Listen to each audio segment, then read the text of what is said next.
Yeah, and let's just fully transition into that, Atlanta Milwaukee series just officially. Because we have Game 5 tonight. Recording this on Thursday, and we basketball fans know the percentages of when a series is 2-2 and there's Game 5. The winner of Game 5 usually almost always goes on to win the series, making tonight's game just that more important. But obviously with the injury questions, it's pretty much whatever prediction we could give you guys. Basically, there's not too much confidence in any of that. Right. But after that Game 4 back on Tuesday, I mean, you got to feel more confident about Atlanta, especially in their depth. Yeah. I mean, just the ability just to bring Lou Williams off the bench and just be just a stud, like everything you could ever want him to be on the floor. They got guys bringing shots. Bogdanovich is back. I mean, who do you feel more confident? Not in terms of, who you think's better. Who do you feel more confident going forward in the series? Yeah, I mean, I think Atlanta, just because of the uncertainty with Giannis. I think it's much more likely that we see Capella and Trae Young come back than I do Giannis. And the Bucks, in a fully healthy Bucks-Hawks, the Bucks clearly have the talent advantage, but Mike Budenholzer is terrible. And there's a chance that they just completely. So you're on the Mike Budenholzer side of just you're just not a fan. You're just not a fan of Mike Budenholzer. Oh my God. Okay. No, absolutely not. Yeah.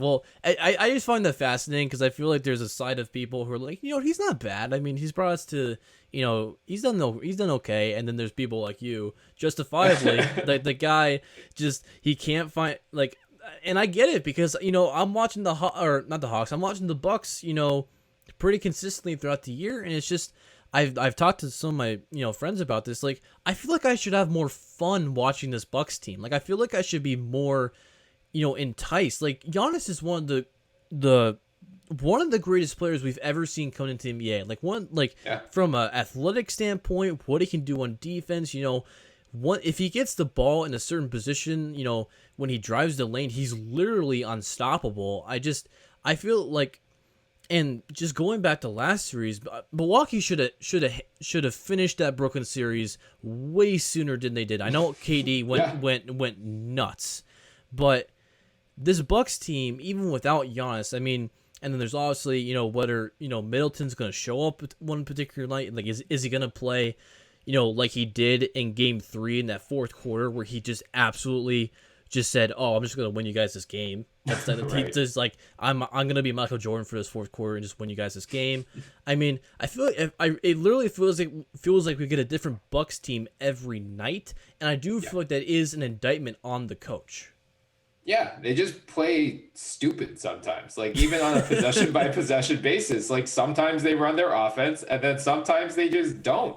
And like every Giannis pull up 3 with 18 seconds left on the shot clock is just like, how is this the best? Like, everyone says you have to value every single possession in the playoffs.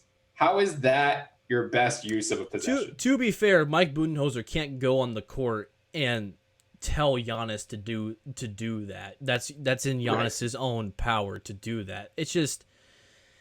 It's tough. I mean, I think now that Budenholzer and the Bucks have gotten to the Eastern Conference Finals, it definitely has a little bit more, job security for him. Mm-hmm. Obviously, if they're unable to beat Atlanta without Giannis, it's kind of hard to pin that all on Budenholzer.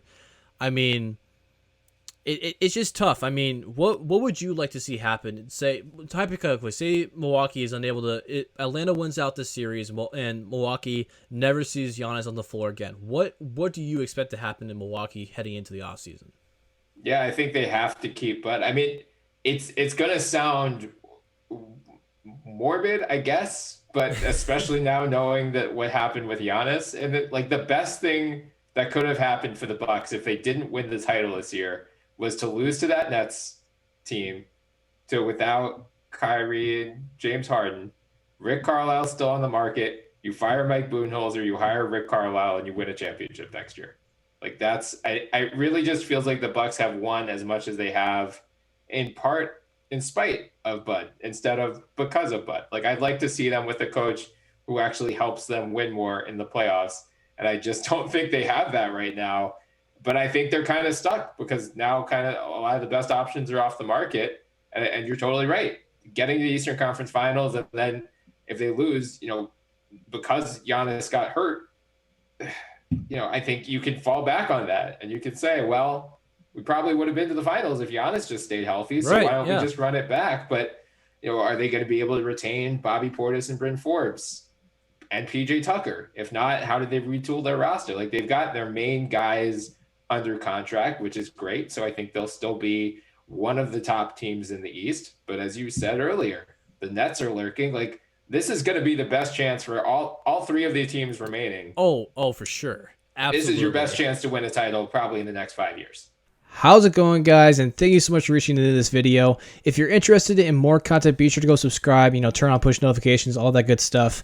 Also, I'll leave links to my Instagram and Twitter up here above. And also, be sure to go follow the podcast. That is where the bulk of my content comes from. I upload to all the major podcast providers, Apple Podcasts, Spotify, all that good stuff. I upload to it all. And yeah, I'll see you guys next time.